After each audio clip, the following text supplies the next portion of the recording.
Now, a new study out of Germany using antibody testing shows that the coronavirus may not be as fatal as once previously thought. The study focused on one of the hardest hit regions in Germany called Heinsberg. It found that 15% of the population had antibodies for the virus in this area, suggesting they'd had the disease already, with a mortality rate of 0.37%. That's less than 1/5 of the mortality rate considered in Germany as a whole. This all begs the question, when are we going to tell the people the truth? That it's okay to take their kids back to school? Dr. Fauci, every day, virtually every day, we seem to hear from you things we can't do. But when you're asked, can we go back to school? I don't hear much certitude at all. I hear, well, maybe it depends. All of this body of evidence about schools around the world shows there's no surge. All of the evidence shows that it's rare. I mean, we've so politicized this and made it politically correct that the WHO releases that it's rare, and you have a scientist up there honestly giving her opinion. What happens to her? She's blackballed, and her report that she refers to is taken off the website. When you go to that scientist's speech and you try to click on the link, the WHO has now screened it from us because it said something that's not politically correct. That, guess what? It's rare for kids to transmit this. But I hear nothing of that coming from you. All I hear, Dr. Fauci, is we can't do this, we can't do that, we can't play baseball. Well, even that's not based on the science. The only thing that I can do is, to the best of my ability, give you the facts and the evidence associated with I know about this outbreak. Thank you. Thank you, Mr. Chairman. Dr. Fauci, do protests increase the spread of the virus? Do protests increase the spread of the virus? I think I can make a general statement. Well, 500,000 protesters on June 6th alone. Yeah. I'm just asking that number of people, does it increase the spread of the virus? Crowding together, particularly when you're not wearing a mask, contributes to the spread of the virus. Should we limit the protesting?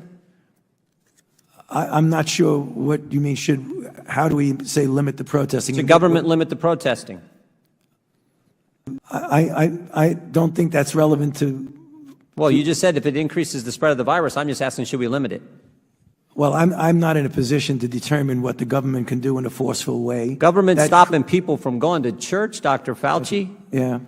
Last week in the Calvary Chapel case, 5 liberals on the Supreme Court said it was okay for Nevada to limit church services.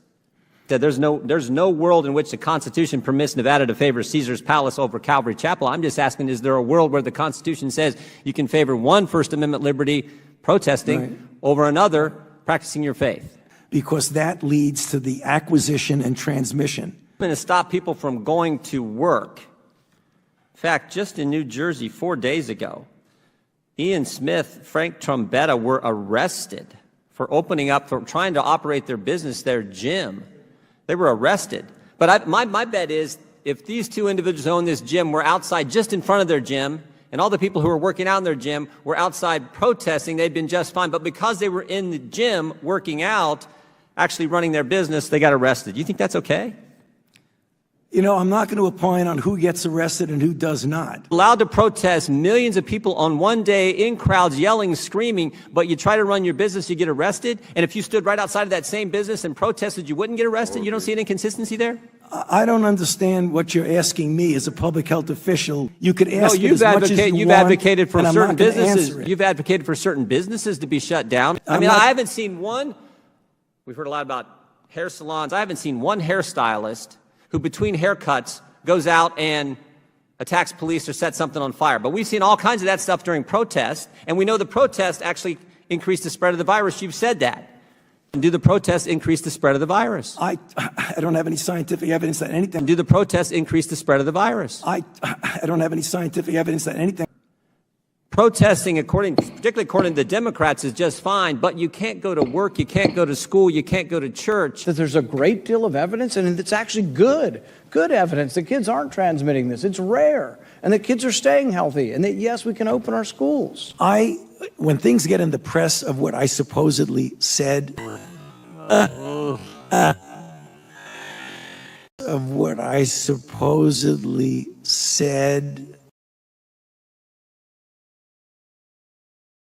About 6 months ago, we had a friend who died in their 30s.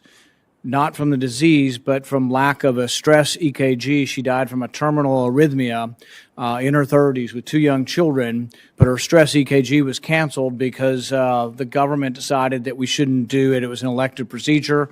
It was delayed, and she died from a terminal arrhythmia. So people do also die from the decisions that people make. But it's a mistake to say that one person should have all the power to determine what we should do when we place too much confidence in government doctors such as Dr. Fauci.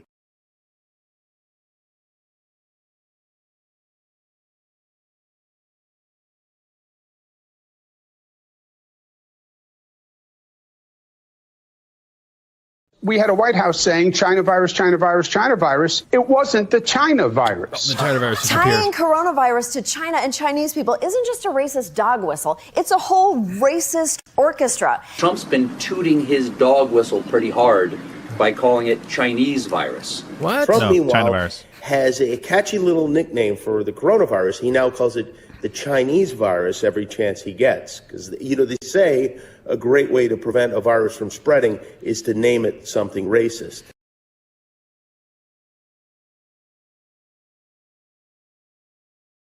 We have some breaking news for you. Breaking news! Oh, what a dumbass. Kill me. From inside China. Documents that reveal the missteps and the chaos of the Chinese government's early response to the coronavirus pandemic. The documents are from Hubei province, home to the city of Wuhan, where the pandemic is thought to have started. They show authorities released misleading public data on the number of deaths and the number of cases. They took you released misleading public to data. diagnose a new case and much more.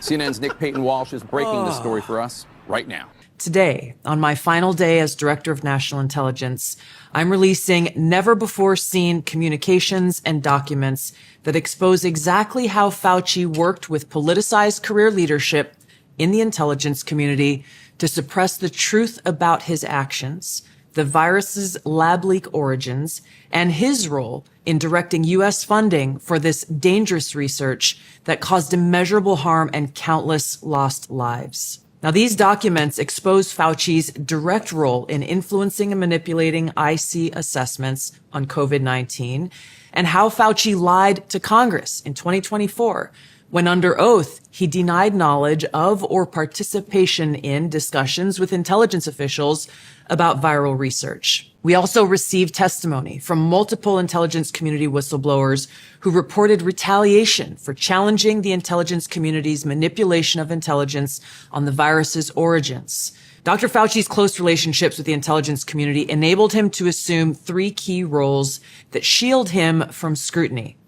First, Dr. Fauci funded dangerous gain-of-function coronavirus research linked to Big Pharma and their pursuit of universal vaccines worth trillions of dollars. Second, Dr. Fauci was the behind-the-scenes advisor who, alongside his hand-picked so-called experts, pushed the intelligence community to endorse a natural animal origin to hide his dangerous gain-of-function research that he funded using taxpayer dollars, all of this in a deliberate attempt to cover up the truth and shift the blame and attention away from Fauci's own actions. Third, Dr. Fauci became the nation's pandemic pundit, and he publicly pushed lies, disinformation, and censorship using every platform available. Now, according to hundreds of reviewed emails, which are included in this release, the intelligence community almost always incorporated Fauci's recommendations. He promoted a fraudulent paper whose publication he helped prompt as legitimate information for intelligence community consideration. Senior analysts praised Dr. Fauci not as a policymaker, but as what they called an unbiased guide to the real coronavirus experts, while deliberately ignoring experts who might dissent from Fauci's narratives. He blatantly lied to Congress under oath during his 2024 testimony to the House Select Subcommittee on the Coronavirus Pandemic, denying that he ever spoke to any intelligence agency about COVID. Now, the correspondence I'm releasing today directly contradicts his sworn testimony. Now, we received statements from multiple whistleblowers revealing that the intelligence analysts who dared to challenge Dr. Fauci's COVID origin conclusions faced threats of retaliation, marginalization, and many suffered career setbacks. For example, a contractor was terminated just days after coming forward to ODNI as a whistleblower. Senior leaders also sought to undermine whistleblowers by removing anonymity, which is required in the whistleblower process, as they made their complaints, and also insisting that their managers or attorneys be present during ODNI meetings where these whistleblowers were coming forward with their testimony, obviously creating an atmosphere of intimidation. The COVID pandemic caused tremendous hardship and pain for millions of our fellow Americans and countless people around the world. Now, after years of lies and censorship and cover-ups, the American people deserve transparency, truth, and accountability. To different reporters, they're basically like, here are a couple of things that Dr. Fauci got wrong about coronavirus. Fauci, many of these other recommendations that they had in the initial days were wrong and stupid, and that they actually haven't provided a lot of things. I think there's a lot of merit to the argument that public health people should stick to public health, and that the rest of us as society and political leaders can interpret that guidance. There are two consequential screw-ups. Very beginning, WHO, three.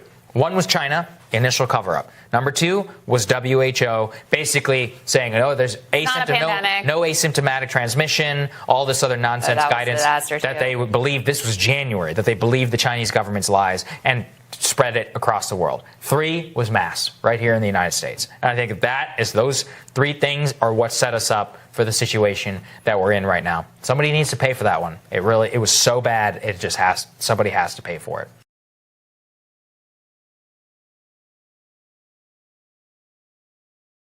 People in parts of Europe are beginning to push back against newly imposed COVID-19 restrictions there. The Italian government has approved a $7 billion relief package to help sectors hardest hit by the pandemic, but there's anger about a new round of tight restrictions on what Italians are allowed to do. They call themselves the Resistance. The idea is that it's a creep towards chipping us and controlling us, and this has been an agenda of possibly the Rockefellers in particular, Gates, the swamp, the deep state. Protesters, some of them shouting freedom, smashed and looted shops and clashed with police. And in Spain, one of Europe's worst hotspots, strict new rules have been reimposed under a second state of emergency. Broken glass in Turin as Italy breaks another record for daily cases of COVID-19. This, the result of anti-lockdown protests on Monday. Police say they fired tear gas after dodging Molotov cocktails. There were similar scenes in Milan and marches against restrictions across the country. Since the lockdown in Santiago, many of those who had low-paying jobs have lost them. Ayuda, alimento, porque eso no es por la cuarentena, es ayuda, alimento.